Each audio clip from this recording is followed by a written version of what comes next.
Hello, I'm Rosie and I'm the radio coordinator at Distorted, and I'm finding out about the ins and outs of all the jobs in the music industry. Today I'm joined by Gino van Eijk, co-founder and strategic director of Future House Music.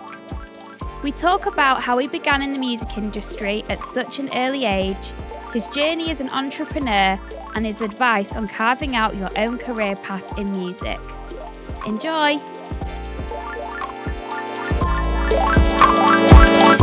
What we're doing now is we have our own team, we create our own rules, we create everything ourselves, and we choose the direction of where we go. So that's obviously a way bigger plus than, coming in for a boss and having somebody else tell you what to do. The hardest and most challenging thing is it's a 24/7, lifestyle that we're also kind of like living. It's hard to turn off.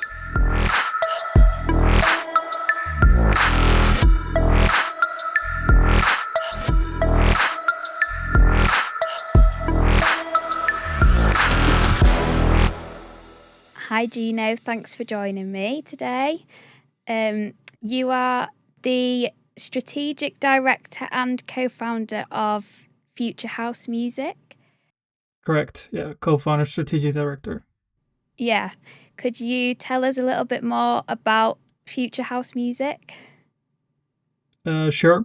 I think maybe the best way for me to start is to talk about like what sets us apart as a label. So we have a artist first mentality, which means that, we want to do quality over quantity. We only have one release per label that we do per week. Some labels obviously go for a lot more of these songs, but we always try to invest more in a lower amount of output than to invest, let's say, less per song and just increase the quantity. But this is our foundation of what we started on in 2014. We've been doing that ever since. We also have a sub-label that's called The Myth of Nix, which was launched in 2019. That's a tech house sub-label. And then also last year, we started another sub-label, which is Wobbles and Waffles. And that's a drum and bass label that we kickstarted. Besides that, like I said, we're located in the beautiful city of Rotterdam. We have a team of about 10 people here. We did events from North America, all over Europe, like the O2 Academy in Leeds that we just talked about, as well as in to Asia, to Japan, what we did last year. So I think that's kind of like Future House Music in a nutshell. Nice. And did you start off as a social media community? Is that how you first started?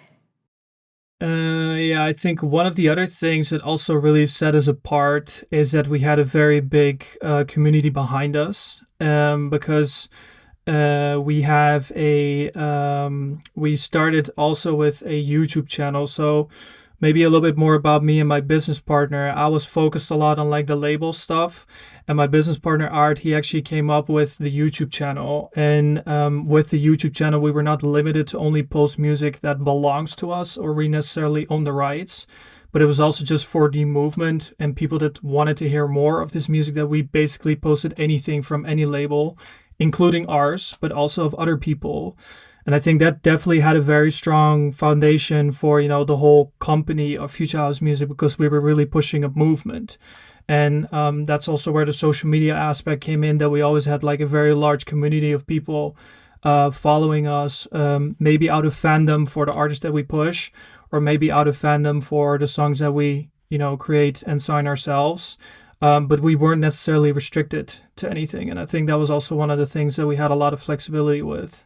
Talking about yourself then, why did you decide to have a career in the music industry? And I suppose, what did your path look like? How far do you want me to go back with this question? All the way back, all the way from the very beginning. So if we really go all the way back, I would say that, when I was maybe like 10 years old, my brother came home with Magic's Music Maker. I still remember software, which you could just create some loops and stuff like that. And that's kind of like where my, let's say, tickle for music started.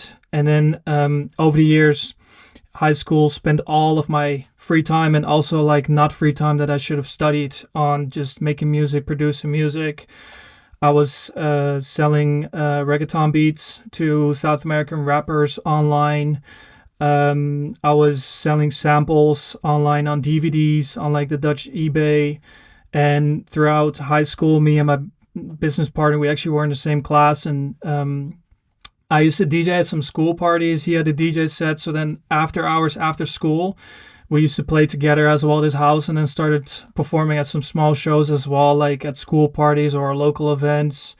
Then during university, I studied information sciences, which I don't do anything with the degree today, to be really honest. But I guess it laid kind of like a foundation for a way of thinking, I guess. But then during university, we were still, like DJing together.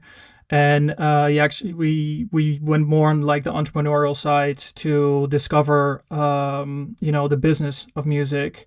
And for me personally, I already had like some small labels that I had started just out of, passion for music. I felt that there was like a very big disbalance in fairness in the label industry as well, that the deals towards the artists were super tight. Having signed some songs myself to some small time labels, I felt like, the artists were very overlooked. I think that's also where, the Artist First philosophy kind of like was born. So with this idea, like I said, my partner, he had the YouTube channel. We started to put things together. And this is kind of like how we started while we were still in university. And then after we graduated, we were on, like a student, like student benefit from the government. It was around like 600 euros a month or so that we got from the government. And we basically said, let's try this for, like 6 months. If after 6 months we cannot match the 600 euros a month, then we know we've tried, but it just wasn't meant to be. But I don't think it even took 6 months before we actually knew that we could actually pay ourselves 600 euros. And after that, it just only went up. And then from there, we're now going on 11 years. So we've been together quite a while doing what we do. We actually had a documentary that we also brought out last year, kind of like showcasing the 10 years of Future House music, going back to the early days, diving deeper into the label and its origin story and the highlights that we had over the years as well. And now we're here. So that's kind of like a hope in a nutshell as well. But long story of how my own career path kind of started. I never decided actively to go into the music, but because I was always so infatuated with music, it did pull me in more and more. And naturally, I started working in music as well. Yeah, it sounds like you've always had this entrepreneurial mindset as well from the age of 10, did you say, of knowing how to sell a product, whether that's your tracks or your business. Yeah. Yeah, it sounds like you've been very motivated from the start, really. Yeah. Yeah, in all honesty, for me, there wasn't really another option. I didn't want to do an office job. I didn't want to like I said, I studied information sciences, but I didn't want to go into an office job where I would have to do something with information sciences. I always wanted to do something in music, and I couldn't wait to graduate. That was the one thing that my parents always forced me to do, to first get a degree, and after that, you can do whatever you want. You're free. Which I also appreciate, for pushing me, because I think I would have dropped out earlier if it wasn't for them. But for me, it was always destined to be in the music industry somewhere. Yeah. And do you think you were always destined to lead a company, or was it ever an option for you to work for somebody else, or were you quite focused on you wanted to work for yourself and build a company for yourself? I wouldn't say that I'm like, anti-establishment or anti-authority or something like that I'm that rebellious against working for a boss. But I do think that, when I have a very strong idea about something, I would really like to test it and see what comes out of it. So if I would be working in a space where I wasn't giving, an opportunity or something like that, or I couldn't really understand why a company was moving in a certain way, it would have been a lot more difficult for me. And I think we're blessed that what we're doing now is we have our own team. We create our own rules. We create everything ourselves, and we choose the direction of where we go. So that's obviously a way bigger plus than, coming in for a boss and having somebody else tell you what to do. Yeah, definitely. And what does a typical day in the life of Gino look like? What do you do on a day-to-day basis? I think I have a short answer and I have a long answer for that. But I think the long answer is, as like a co-founder and CEO, it's not always very fixed what you do. It's no fixed like job description. But to give an example, with like this week, we have a lot of like meetings that's all around like the label management stuff. So doing meetings regarding, where we are at with certain releases, what's happening with the planning, then going over to coordinate with the design team that all the assets are delivered on time, etc. To make sure that all the artists are happy, to checking in with a few artists regarding their demos that they've sent over, to make sure, we either get some feedback going, or we would move over to like signing that track or telling them simply that it's not for us. And then this week, for example, I have to go over the performance reviews with the rest of the team. So that's always something I do every quarter as well. And I really enjoy to, help the team grow personally. They call it a little therapy session with me, because I really like to think about, what can we do to improve? What can we do better? Have you thought about these things, etc.? So yeah, again, it's not very fixed. It can go from things like this to then all of a sudden, okay, we have a show in Japan coming up. So there's a couple of things we need to arrange for that before we get there, etc. So it's very different, but I think that's also probably the part that I really like. That is just it never bores you out, more or less. It's always just like very different, yeah. And do you travel a lot with this role? Yeah, I mean, over time, for all of the events and everything that we did, we've seen a lot of places. I think also the perks of being in the music industry is, let's say you would go on a holiday to a certain place, you would see kind of like what's number one on TripAdvisor, but going there with, people that are locally from there, you always get to strange places you normally wouldn't really get to, but only with the locals or somebody who has a way in or something like that, you will get to really nice places. But yeah, we've been blessed to, like I said, to do it from North America to Europe to Asia. So we've seen a lot of places and been to a lot of places, yeah, for sure. What's the most challenging thing about what you do? I know you said you really enjoy your different days and no day's the same, but what's a challenging part of your role? I think one of the challenges that I've personally faced is, the mental pressure that also comes along sometimes in the music industry. So I think for an artist, it's very easy to say you need to perform on stage. And then after that, there's performance that you need to do like online, let's say on your socials. But for me, it was like at some point with running the business, I did some tour management as well for an artist.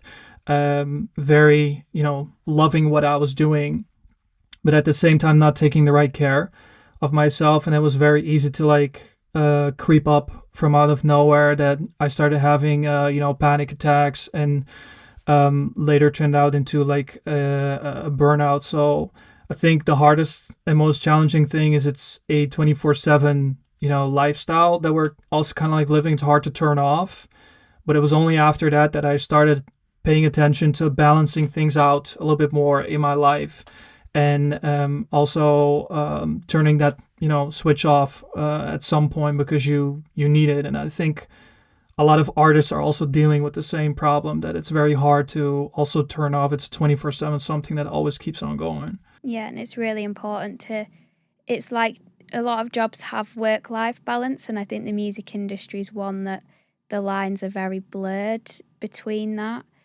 So I think it's important to set boundaries sometimes. Do you think that there's enough support in the industry for mental health with professionals, or do you think maybe that's something that could be improved? It's a very good question. I think it definitely is around a lot. I do think that a lot of people are not maybe as aware of it. So I've known a lot of artists, especially when they're, let's say, still in their 20s. They think they're kind of like invincible, living on Red Bull, or, having an unhealthy lifestyle.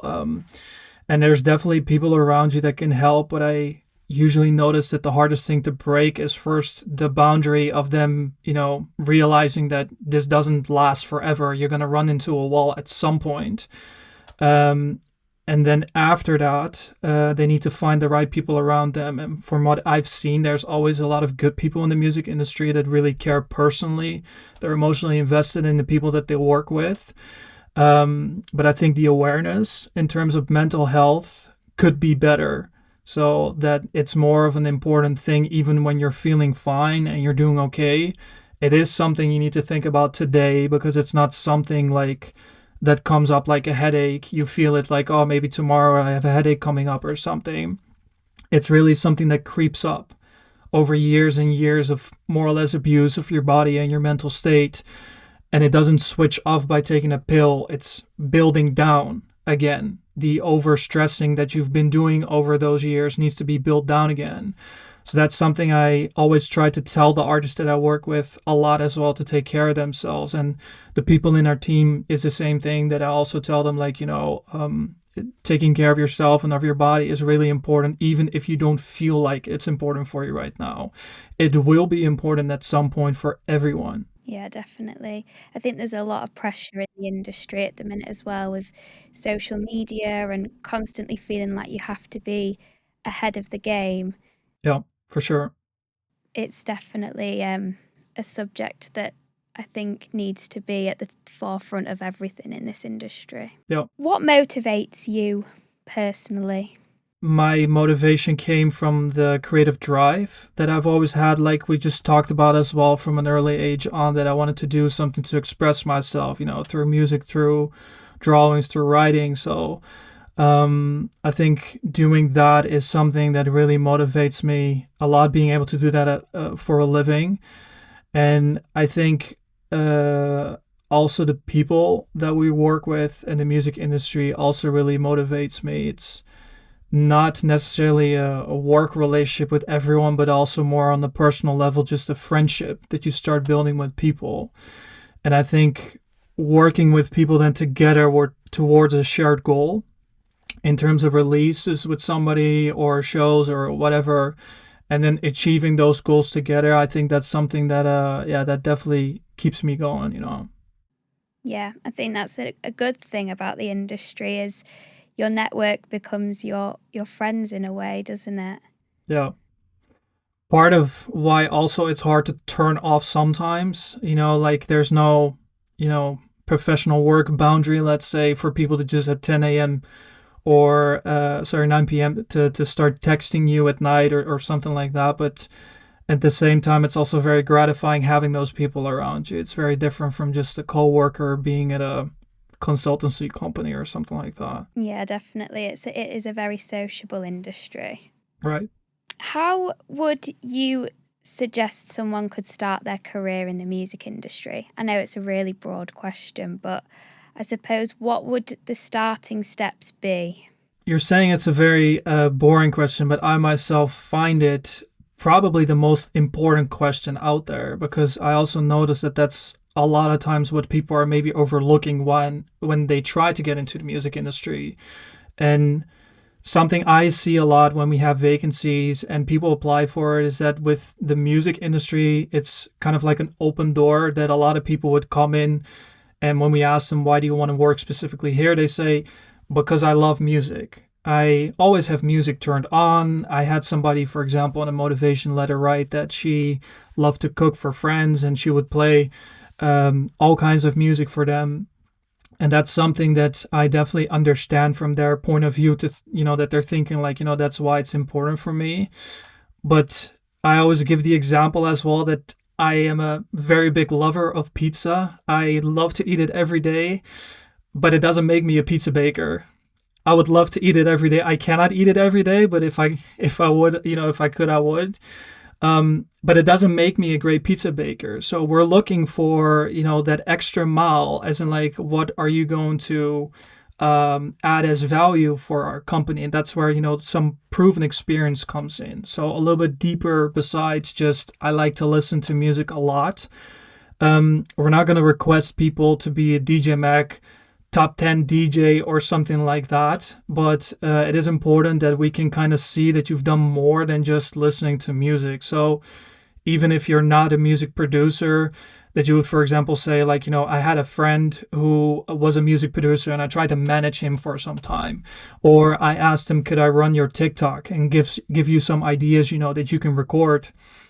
I think creating a certain portfolio with that is very important for us. And this way we can also see, who would be the right fit for the company and who would be somebody who's maybe just figuring out where they want to go with their career. If they're 100% dedicated to music already, or if they're still thinking about like what they actually want. And if you go to our team, for example, everybody has some kind of deeper connection with music, deeper than just listening to it. And I'm not saying, again, everybody has to perform on stage or everybody has to be a music producer, but let's say we take the music producers out. We still have somebody who, when he came to us, he did an internship at a radio station in the Netherlands called Slam FM, which is where he then stepped up working at Wall Recordings, Afrojack's label. So that was, like a no-brainer for us to then really question, like, is this somebody who wants to be in the music industry? For the people that might not have that experience yet, something as simple as, I sell beats on beatstars.com, which is also one of our other employees, is already something that showcased to us that we knew like, okay, this is somebody who knows really what music is. It's a bigger risk for us to hire somebody who, let's say, came from beauty industry, who knows everything about facial creams, but doesn't necessarily know what on social media, what posts work well and what posts are not engaging for a crowd that are following music. So to come back to your question, I think the proven experience or just the affinity that people can showcase, that is really the most important. It's the basic first step for us to pick anybody for a next conversation or an assignment round or something like that when we start hiring. And just listening to music is unfortunately not enough. We're looking for a little bit more than that. Yeah, I guess as well, it's going back to that entrepreneurial mindset is if you've actively gone out and tried to make your goals happen or tried to get experience in something, then that demonstrates to you the passion and the drive to want to be in the industry. Yeah. And it's like you're saying that the passion and the drive, that's important, even if somebody didn't score a 5 million stream song on Spotify, but they did consistently release music over the last 3 years or so, know what the industry is like, know what players are out there. Like, that's way easier for us to work with than having to explain to somebody what a drop or a build in a song is, that we need to start explaining all the basics. So yeah, definitely the drive and the passion is important there. Yeah, definitely. Are there any other personality traits you think are very useful for the music industry? Well, I mean, the most obvious one is probably, having some type of creativity over you. So sometimes we have people that would apply that, to each their own, first of all, but it's not necessarily screaming creativity. And I think in the music industry, that's really what sets us apart from, let's say, a consultancy job or IT job or a banking job. It's really all about creativity and marketing and that kind of stuff. So if we do get a vibe of somebody who's not going to be the right fit because we don't see the creativity, I think that's a very important one where we start. And then that in combination with hopefully some proven experience, like that will be a perfect combination for us to then start talking more to somebody and see kind of like what that person's like. Yeah, definitely. And what opportunities are there out there? I know we briefly spoke about an internship at Future House, for example. Yeah. Do you think that there's lots of internships out there, or can you explain a little bit about maybe your internship and how people could apply for that? I think there's a lot of opportunities. There might even be more opportunities here than, let's say, at more corporate jobs. And I think the reason why is that in general, the music industry is a lot more flexible. So the workspace is a little bit more flexible. If you want to work for an artist, let's say, they're a lot easier to then say, okay, could you maybe run my Facebook page? Could you run this page for me? Could you run that page for me? Or just a SoundCloud or something like that. Whereas if you want to work at a big bank job, there's like 10 rounds of interviews that you need to go through. Then there's still a chance that you do not get picked. If you do get picked, there's a very strict onboarding, etc. And things are a little bit more loose in the music industry, but it all comes down to you then presenting yourself and taking initiative, that even if the job description is not out there, to start chasing people and to say like, hey, not only the open question, can I do something, but just go into them and say like, hey, I run TikTok pages as a hobby.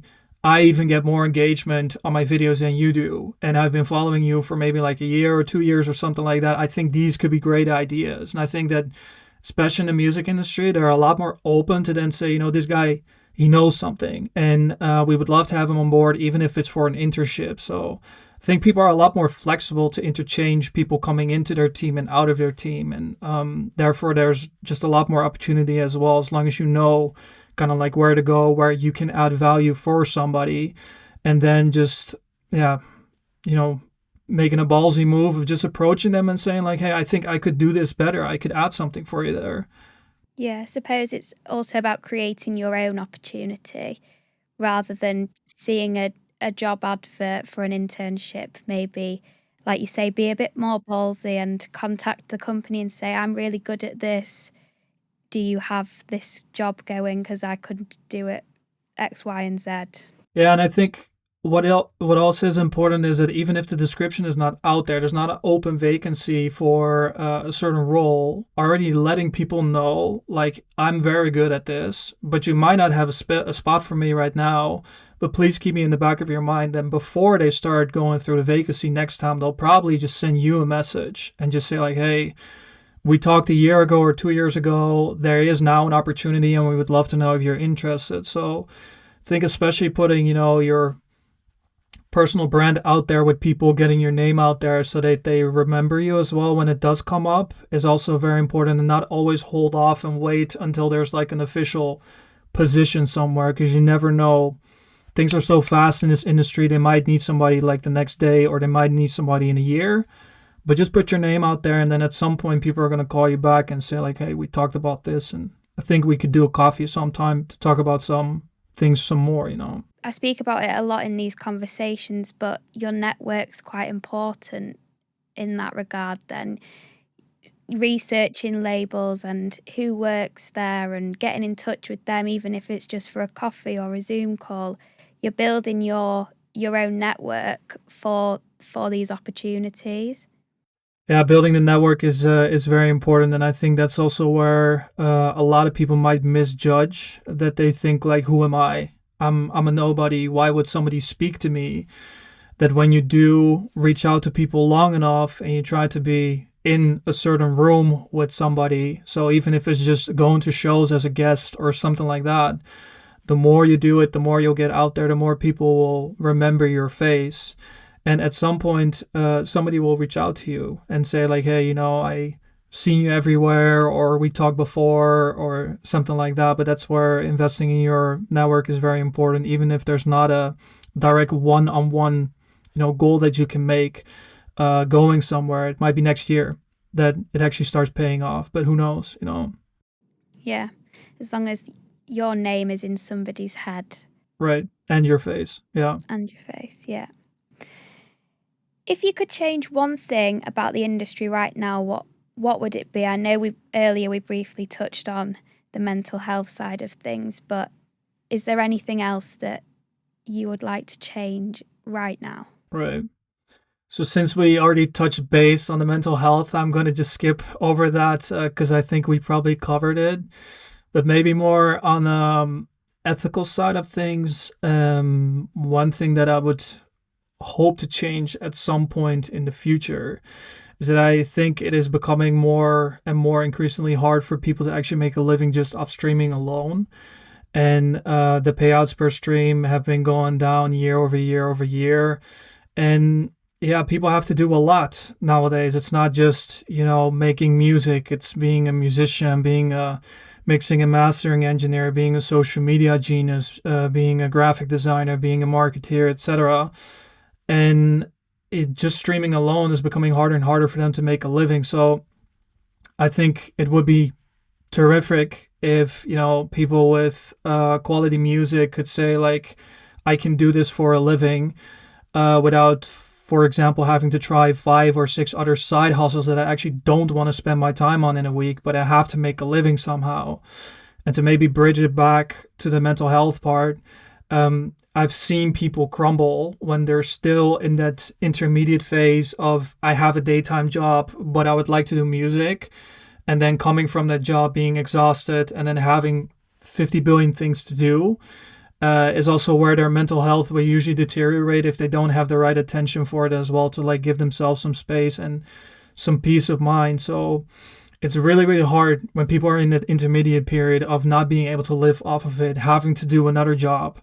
So I think going back to, if people could live off of the streaming alone just a little bit more, I think it would make the world a lot more beautiful, in a sense that people don't have to spread their attention over things that they don't want to necessarily do, and it's not really good for their mental health as well. They can just focus on their craft, on their art, and just being the best that they can do there. Yeah, definitely. That's a great answer. I agree completely with that. And I think the people who maybe have started off in life with a little bit more fortunate than others, they're the ones that kind of succeed at the minute because they've got a backing behind them. And I think sometimes that can be a little bit unfair. So I agree with you on that. Yeah, plus some people, that have been around long enough, they made enough bank selling CDs back in the 90s or the early 2000s that they don't need it as much anymore. Snoop Dogg is not going to care that much of, streaming a million less or more. But it's really the people that are now trying to make it, trying to get into the industry. For them, the threshold is getting higher and higher. And that sometimes just pains my heart, seeing how much people are struggling while they do have, a great spirit, or like they're very good at what they do. But yeah, you got to put bread on the table as well. Especially if some people already move over to having a family, then you need to support your family as well. So yeah, it's just very hard. Yeah, exactly. Well, hopefully whoever's listening can change that at some point in the future. Maybe we should check back in 5 years or so and see how we're doing. Yeah, definitely. And I always end these chats by asking, what advice would you give yourself 10 years ago when you were just starting out? What advice would you have given yourself then? I think if I would have talked to my younger self 10 years ago, I had the feeling, so I sometimes suffer from like imposter syndrome. And I had the feeling that I wanted to be in the music industry, but who am I? Like, what have I done so far? What am I going to do? And I think what I would advise myself is that, you're worthy enough of also being in that music industry in any kind of way. And just by simply, focusing on myself, working on my business every day, day in, day out, that's where I got today. So I think just the persistence, resilience, and the trust in yourself that something good will come out of it. Even if you don't see it today, don't stress over it now. You don't have to have all the results tomorrow, but it's about the long run. So we've been doing this for 10 going on 11 years now. And if I could have told myself that we would be doing this for, going on 11 years, then I probably would have taken it. I would have said, like, that's awesome. You can do what you want to do, for the rest of the next 11 years. But back then it felt very far away from me, which is long, a decade. But I definitely would have told myself, don't worry, like, you're worthy. You'll get there. Just stay persistent, focus on yourself. Just be the best that you can. There's going to be some bumps along the way for sure. But in the end, it's about like reaching the finish line. It's like a marathon. It's not a sprint. And I think I would have said that to myself. Yeah. Yeah. Having patience. Exactly. It's a nice way to sum it, having patience. Yeah.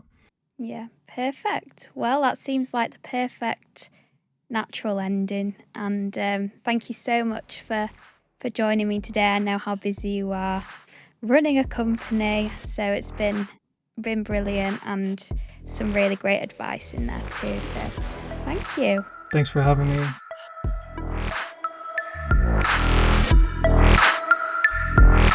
Thanks so much for listening. Subscribe to the podcast to catch the next episode. And if you'd like to ask our guests any questions, or if there are any job roles you'd love to learn more about, then get in touch with me via LinkedIn @Rosie Black.